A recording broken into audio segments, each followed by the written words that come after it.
Bonjour et bienvenue dans ce podcast de développement de soi.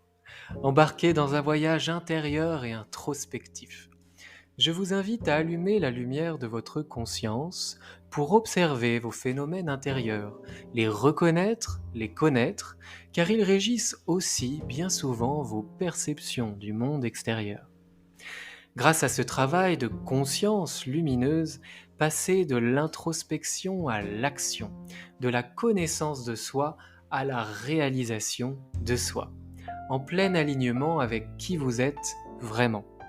Je m'appelle Romain, formateur et coach aux multiples passions et expertises, et avec mes outils variés, tels que le coaching, la programmation neurolinguistique, la sophrologie, la méditation, l'hypnose, l'equi-coaching, le reiki ou encore le bilan de compétences, je vous accompagne de manière personnalisée, sur mesure, dans votre développement personnel ou professionnel.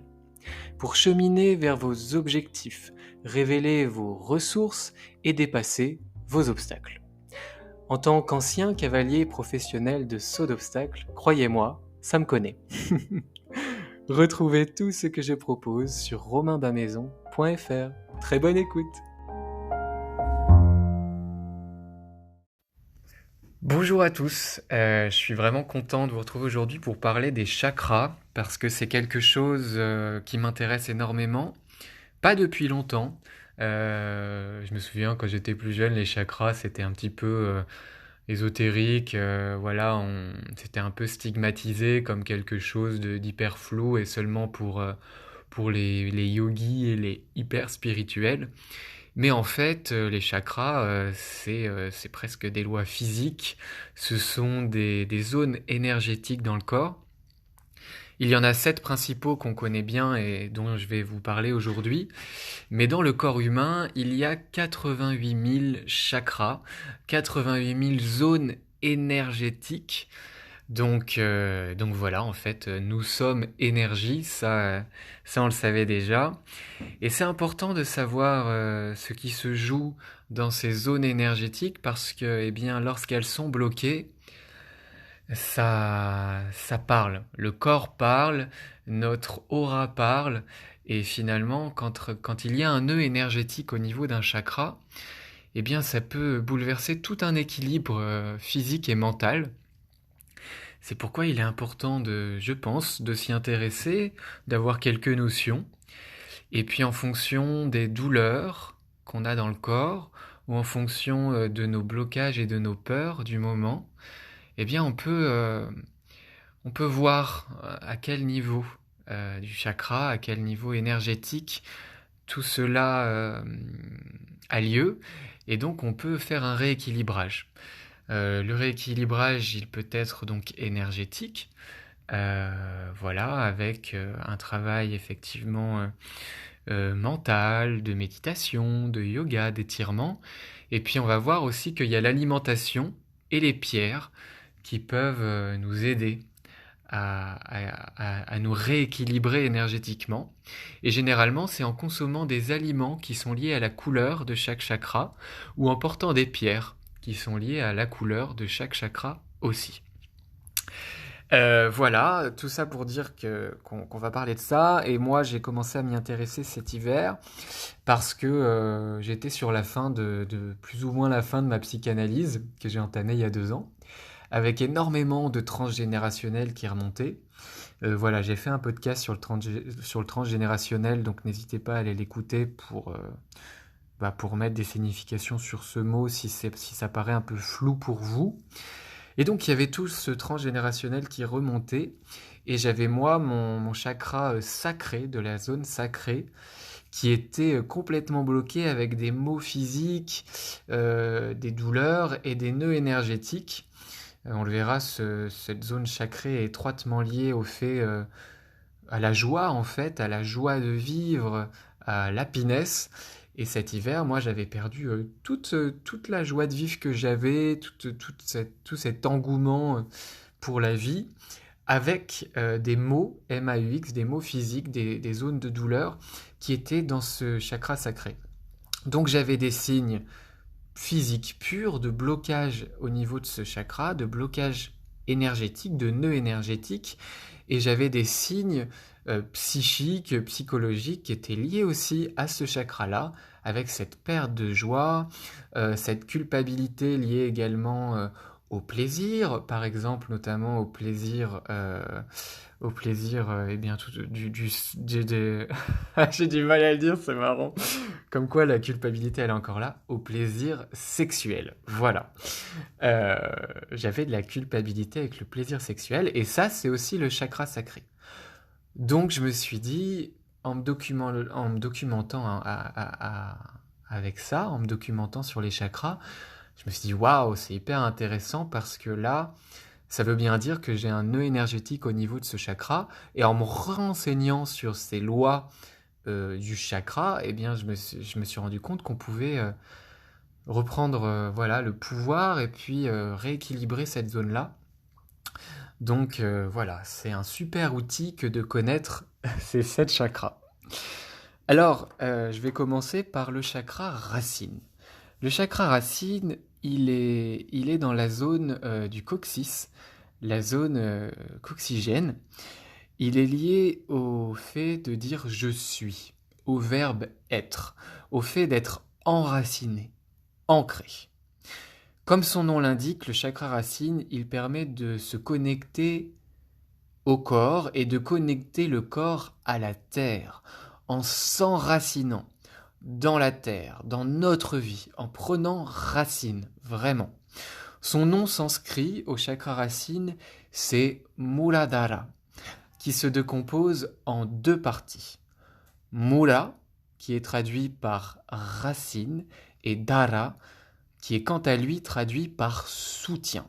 Donc c'est vraiment une zone de soutien, une zone de solidité, c'est les fondations de notre être, de notre vie. C'est là, à mon avis, que se situent nos valeurs profondes, nos besoins profonds et notre conscience profonde de qui l'on est. Voilà, on l'a vu. Le chakra racine, il est situé à la base de la colonne vertébrale et il influe jusqu'au nombril. Ce chakra racine et cette base de la colonne vertébrale, c'est de là que partent les racines. Et en méditation, on visualise l'enracinement, les racines qui partent de là. La couleur de ce chakra, c'est le rouge. Donc c'est des racines rouges. C'est lié à une couleur rouge qui est une couleur, un rouge étincelant, brillant, plein de vie. Généralement, ce chakra, il est lié principalement à cet aspect aussi de survie. À notre époque, ce sont surtout les besoins primaires qui sont associés à ce chakra, comme par exemple le besoin de sécurité sociale, de sécurité physique, d'avoir un abri, de pouvoir manger à notre faim, de pouvoir être au chaud l'hiver. C'est aussi lié à la famille, à une stabilité financière. Si vous pensez que vous êtes suffisamment stable du point de vue de vos finances, de votre habitation, de votre sûreté, de votre paix intérieure, eh bien vous avez de grandes chances pour que ce chakra racine, il soit parfaitement équilibré.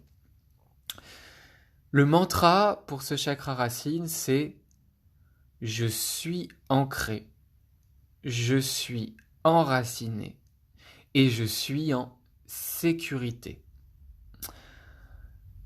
Il est donc la couleur rouge.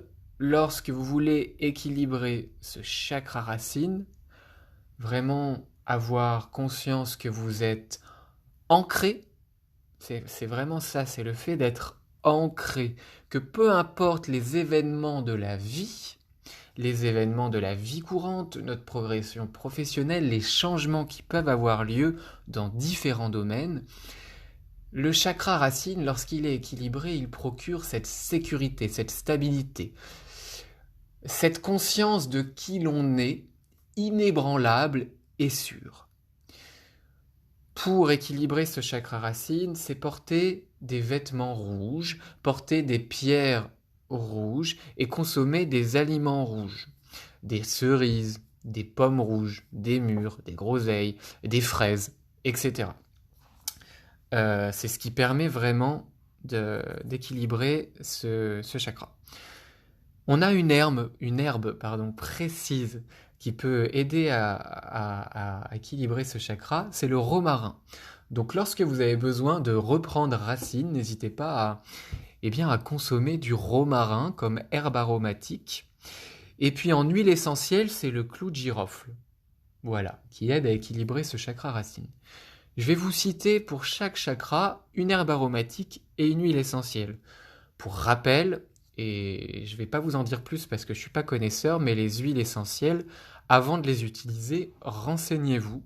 Une huile essentielle, c'est puissant, c'est un essence de la puissance d'une plante ou d'une fleur, et il faut l'utiliser avec précaution. Donc, lorsque vous voulez utiliser une huile essentielle, renseignez-vous avant. Le deuxième chakra, c'est le chakra sacré. Ce fameux chakra qui m'a dit beaucoup de choses cet hiver. Le chakra sacré, c'est la couleur orange. C'est la couleur orange et c'est lié à « je ressens », au fait de ressentir. Il est symbolisé, pour le savoir, par un rond, un parfait rond avec 6 pétales autour. En sanskrit, le chakra sacré, il se dit Svadhisthana. L'interprétation de son nom, c'est votre moi intérieur. C'est lié à l'identité, à qui je suis, à ce que je ressens. C'est lié également à la créativité, au fait de prendre du plaisir, à la jouissance.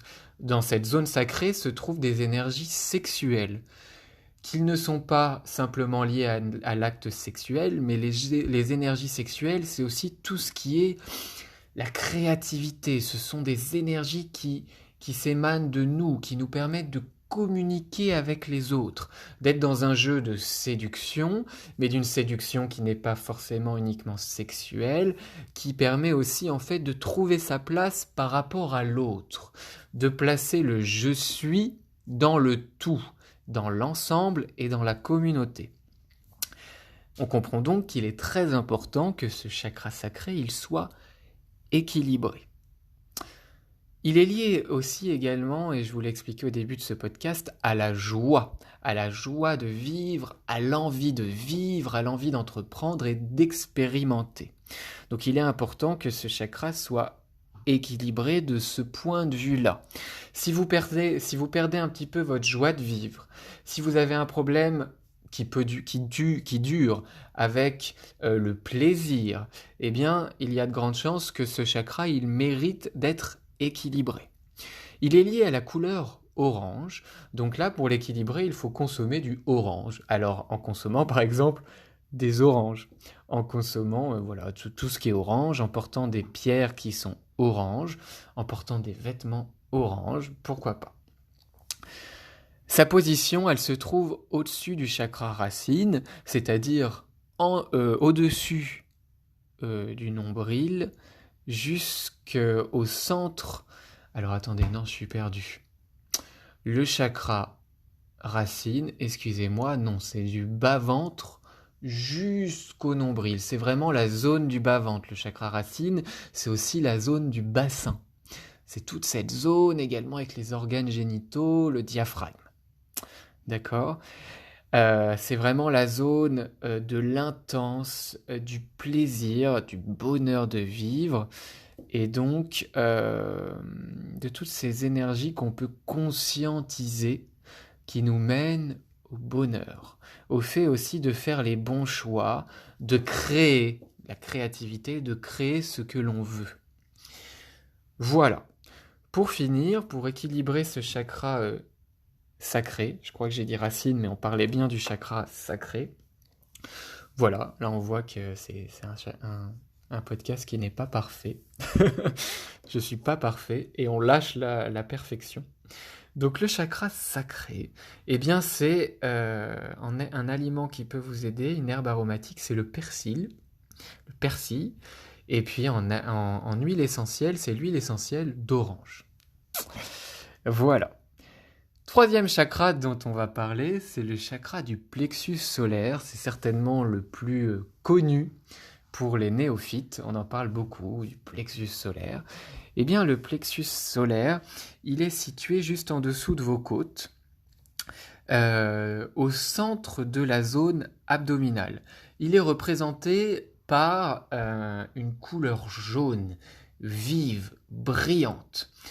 Et ce chakra-là, c'est pas étonnant, il est lié au fait de briller, de rayonner. Le chakra du plexus solaire, c'est l'aura. C'est votre aura. C'est ce que les autres ressentent de vous avant même que vous ayez ouvert la bouche ou bougé. C'est vraiment cette couche énergétique qui vous entoure. Et c'est votre aura, c'est votre joie de vivre, c'est votre volonté de rayonner. Ce chakra du plexus solaire, il se nomme Manipura. Il est généralement assimilé à la cité des joyaux. Finalement, ce n'est ni plus ni moins que le lien entre votre spiritualité et votre physique. Autrement dit, il renvoie à la confiance en soi, au courage, à la volonté que l'on transmet à différentes choses, à ses projets, aux autres, à soi. Il est symboliquement lié au pouvoir, dans le sens de dire « je peux », dans le sens de dire « je veux ». C'est le pouvoir d'entreprendre, le pouvoir de réalisation de soi et à l'extérieur. C'est aussi étroitement lié au fait d'expérimenter l'abondance. Voilà.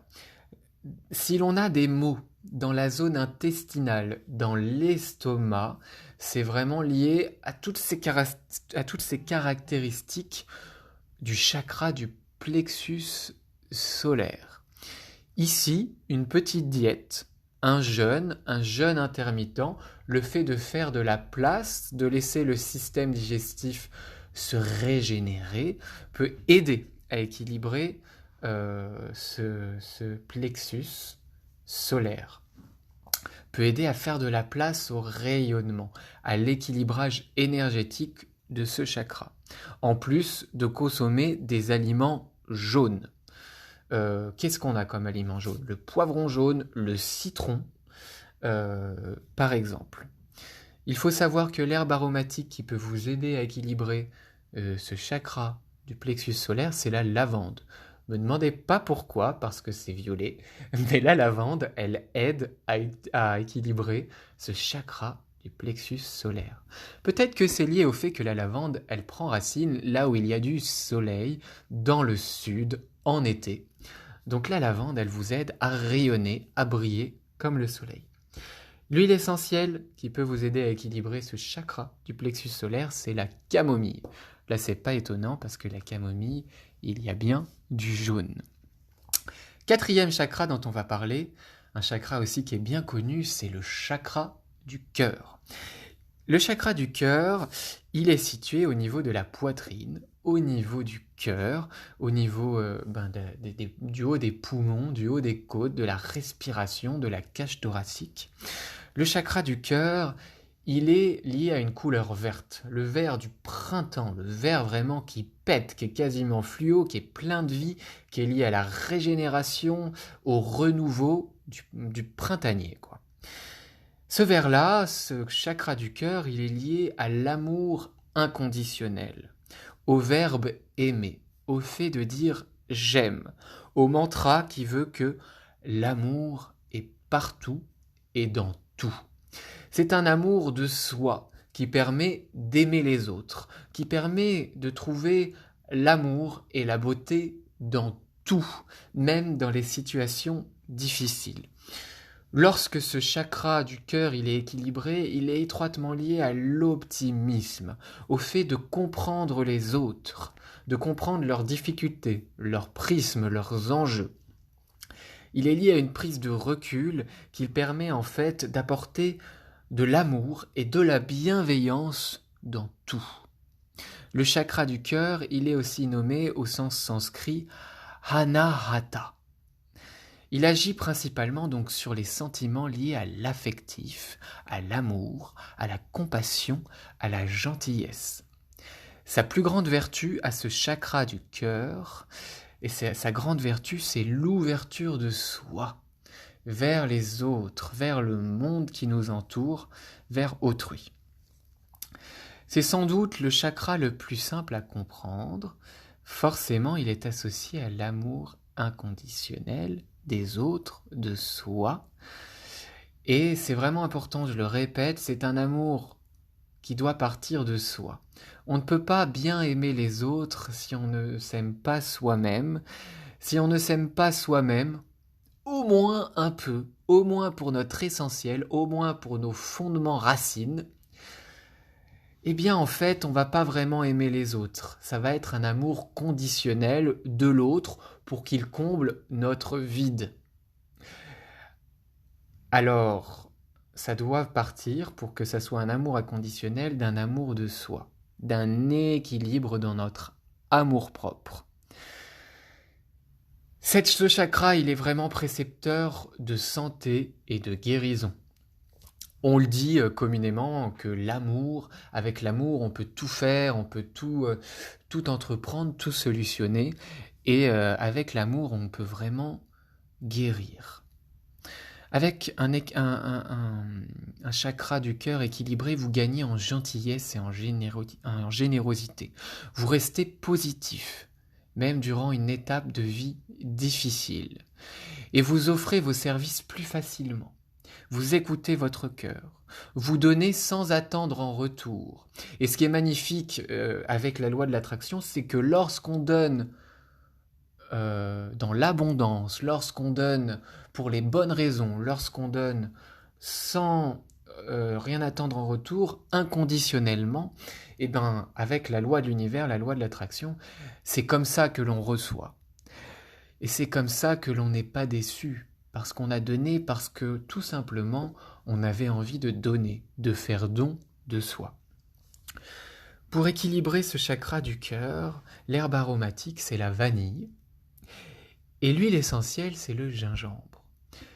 Et puis, évidemment, les aliments, c'est du verre. Consommez du verre à foison pour équilibrer ce chakra du cœur. Lorsque vous êtes un petit peu en manque d'affection, en manque de bienveillance vis-à-vis de vous-même, en manque d'amour propre, eh bien consommez du verre, du vivant, de la salade, du chou vert, des fruits verts, de la pomme verte, du kiwi, etc. Portez du verre. Et si vous aimez la lithothérapie, portez des pierres vertes. Prochain chakra, qui est aussi un chakra très connu, décidément, c'est le chakra de la gorge. Alors non, en fait, il n'est pas connu, je dis n'importe quoi. Le chakra de la gorge, il est situé au niveau de la gorge. C'est un bleu intense. C'est le bleu du ciel bleu. C'est le bleu... comment dire ? C'est le bleu d'un lagon. C'est le bleu d'une plage paradisiaque. Le chakra de la gorge, il est lié au verbe parler. Je parle. Il est lié au fait que votre parole soit pure, juste et en accord avec vos valeurs et ce que vous êtes. Un chakra de la gorge bien équilibré, il produit des paroles en adéquation avec ce que vous avez réellement envie de dire. Par exemple, lorsque des personnes disent des choses qu'elles ne pensent pas sous le coup de la colère ou dans des situations particulières, c'est peut-être un chakra de la gorge qui mériterait d'être rééquilibré.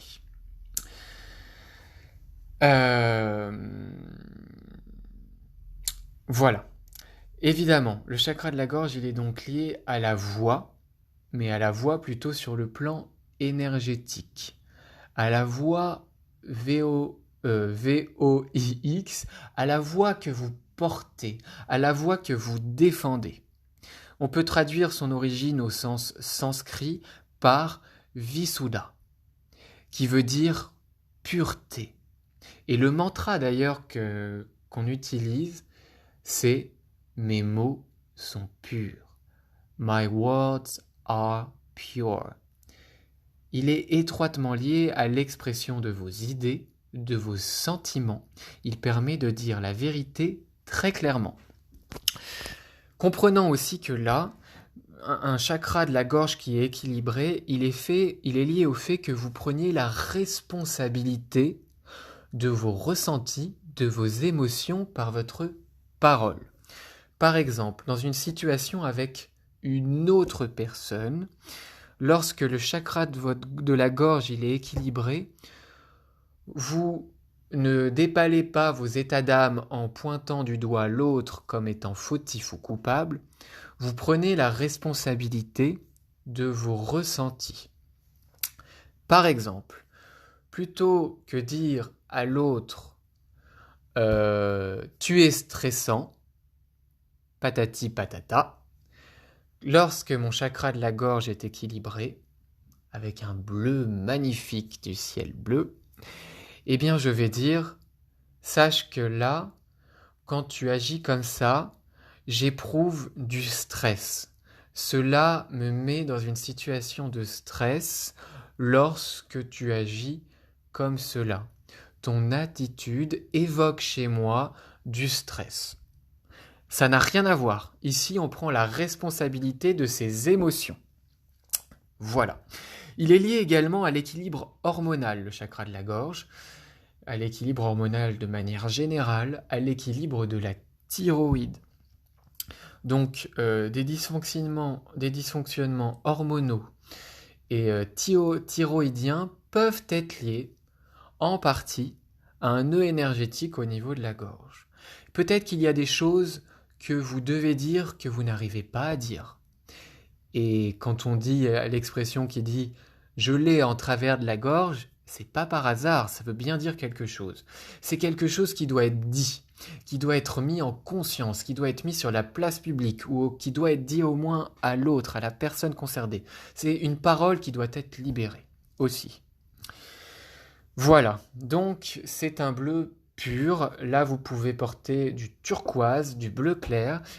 Vous pouvez porter la pierre qui s'appelle la turquoise. Vous pouvez consommer de l'eau, boire de l'eau. Voilà. L'aliment, l'herbe aromatique, c'est la menthe. Consommez de la menthe si vous avez besoin d'équilibrer votre parole, votre chakra de la gorge. Et puis l'huile essentielle, c'est la citronnelle. La citronnelle qui purifie la gorge. Quand on a des maux de gorge, on prend du citron, c'est pareil. Consommez du miel aussi si vous avez besoin d'équilibrer ce chakra de la gorge. 6e chakra, et c'est celui-là qui est très connu, c'est le 3e œil. Il est situé entre les deux sourcils et il est symbolisé par un triangle inversé. Et vraiment, lorsque vous avez besoin de vous concentrer sur votre 3e œil, visualisez cette zone. Moi, je trouve qu'elle est très facile à sentir, la zone du 3e œil. Visualisez ce point entre les deux sourcils, ce 3e œil. C'est vraiment puissant. Là, le 3e œil, c'est un bleu indigo, le bleu vraiment de l'océan, le bleu foncé mais pur, le bleu de la nuit étoilée. C'est vraiment le bleu céleste. Il est lié au verbe voir, au fait de dire je vois. Je vois clair en moi, je vois clair en les autres et je suis connecté à mon intuition. Initialement, ce chakra du 3e œil, il est appelé Ajna. Au sens sanskrit, encore une fois, ce chakra offre une perception extrasensorielle qui est liée donc à l'intuition, à une visualisation au-delà de notre monde physique et matériel et des 5 sens. En réalité, même notre intuition ou notre énergie psychique serait à l'origine du 3e œil. Donc toutes les énergies de pensée, toutes les intuitions, quand on dit « Ah, bah, je le savais, ah, je le sens pas » ou alors « Ouais, je le sens bien », c'est lié au chakra du 3e œil et à l'intuition. Il permet d'acquérir la sagesse profonde, le fait de comprendre. C'est une vision claire de notre monde, une bonne interprétation de notre environnement. Euh, et ça, voilà, pour avoir cette vision claire, cette bonne interprétation du monde, une interprétation qui ne soit pas biaisée par nos peurs, eh bien, c'est un chakra du troisième œil qui est équilibré. Par ailleurs, euh, si vous êtes bien plus ouvert, vous percevez toujours le bien dans chacune des situations qui se présentent à vous, qu'elles soient bonnes ou mauvaises. Donc si vous êtes ouvert d'un point de vue de cette zone énergétique du chakra du troisième œil, eh bien vous voyez le positif dans toute situation. Vous voyez les opportunités dans les crises. Alors là, j'ai envie de dire, c'est le bon moment pour le dire dans cette crise sanitaire. Vous êtes capable, en fait, de transformer ces contraintes en opportunités. Une opportunité d'entreprendre quelque chose de nouveau, de prendre du temps pour vous, de méditer, d'écouter ce podcast par exemple, etc. L'équilibre du troisième œil est un des accomplissements à atteindre lors de votre développement spirituel. Effectivement, lorsqu'on fait un travail spirituel, eh bien, on a cette volonté en fait de se connecter à notre voix intérieure, à notre sagesse intérieure et à notre intuition. Je suis intimement persuadé que nous avons en nous toutes les réponses à nos questions, mais qu'il faut savoir écouter son intuition. Et ça, c'est le travail de toute une vie. Parfois, on est vraiment connecté à notre intuition, parfois non. Et c'est parfois difficile de faire la distinction entre là, c'est mes peurs qui me parlent et c'est mes blocages qui font le prisme de ce que je vois, et de dire, ah bah non, là, c'est mon intuition. Quel exemple je pourrais avoir? Par exemple, un ex qui vous recontacte et qui veut rentrer à nouveau dans votre vie. Vous pouvez avoir la peur de souffrir à nouveau, qui vous dit ben non, faut pas y aller, ou vous pouvez avoir l'intuition de non, il y a mieux qui m'attend dans l'avenir, je ne dois pas retourner dans cette relation. Parfois, ça peut être dur de dire, ben, soit est-ce que j'ai peur de souffrir ou est-ce que vraiment cette relation est terminée, elle n'a plus rien à m'apporter. Voilà, bah là, il y a la bonne réponse, j'ai envie de dire, il n'y en a pas, mais s'il y en a une, c'est celle de votre intuition. Mais c'est vrai que parfois, c'est dur de nuancer. Donc, méditer sur ce troisième œil, l'équilibrer, ça peut vraiment aider à vous connecter à votre intuition et à connecter aux réponses qui sont déjà en vous. Et en fait, par exemple, dans un chemin de vie, lorsqu'on a un objectif, lorsque, au fond, on sait quelle est notre mission de vie, on sait pourquoi on est fait, nous connecter à ce chakra du troisième œil peut nous permettre de prendre des chemins moins détournés, moins sinueux. Je suis intimement persuadé que la vie est si bien faite que, de toute façon, on arrive toujours à l'endroit où on doit être, dans des missions de vie que l'on doit accomplir, dans des métiers que l'on doit faire. Mais c'est vrai que selon l'écoute qu'on a de notre troisième œil et selon l'écoute que l'on a de notre intuition, eh bien parfois on va se détourner d'une mission de vie, de notre essence profonde, eh bien plus ou moins. Par exemple, quelqu'un qui n'est pas connecté à son intuition, qui n'a pas un chakra du troisième œil équilibré, et quelqu'un qui est carriériste, mais je veux dire, ça, il n'y a pas de mal à être carriériste, au contraire, c'est génial.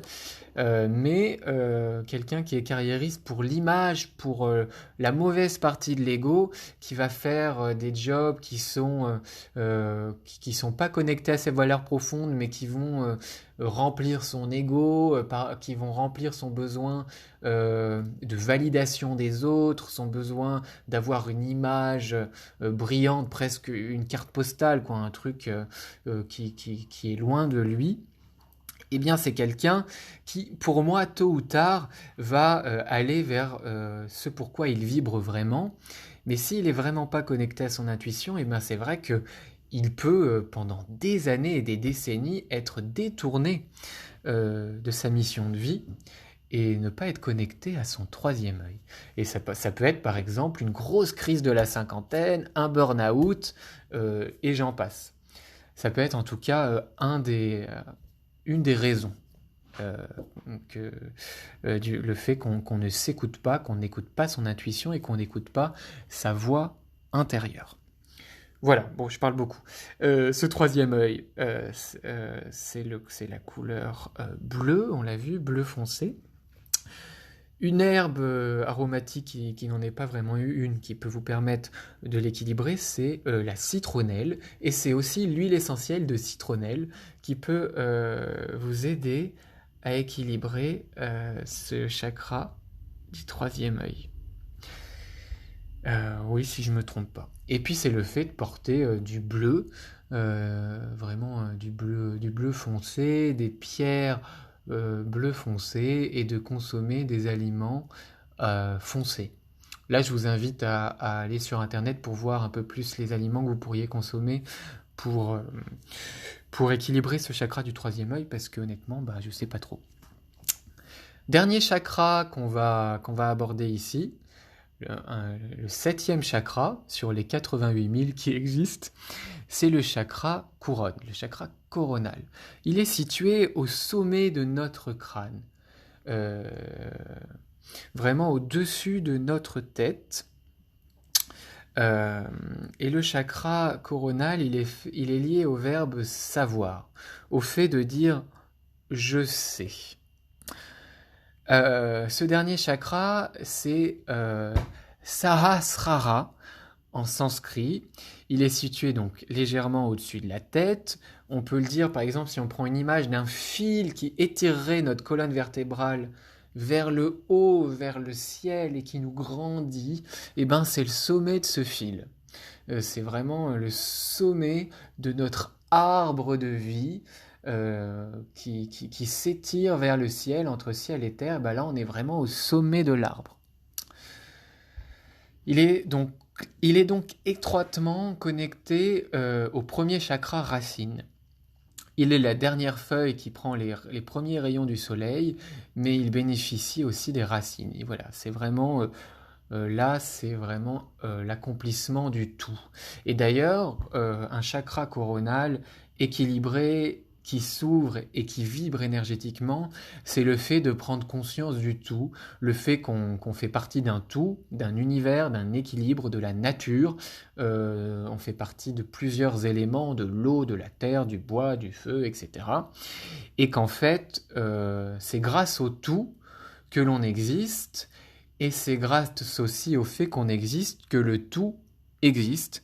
Voilà, il est représenté par 1000 pétales. C'est vraiment un cercle de 1000 pétales et c'est la couleur violet. Donc là, portez du violet, consommez du violet si vous voulez équilibrer ce chakra et si vous êtes dans une quête vraiment de spirituel, de conscience du tout, de l'au-delà, mais l'au-delà qui est le vôtre. C'est vraiment lié aussi aux croyances, au sens que l'on donne à la vie, au sens que l'on donne aux épreuves que l'on peut traverser, aux changements de vie, aux événements.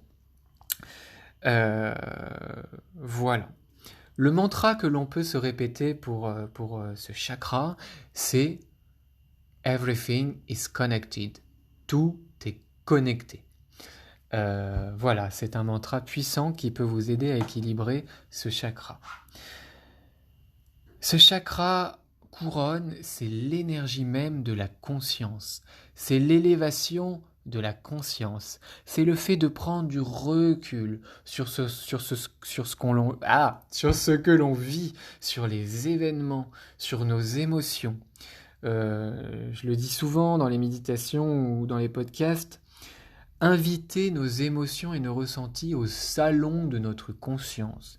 Les inviter, discuter avec elles, prendre du recul. C'est ce chakra-là qui nous aide à faire ce travail de conscience.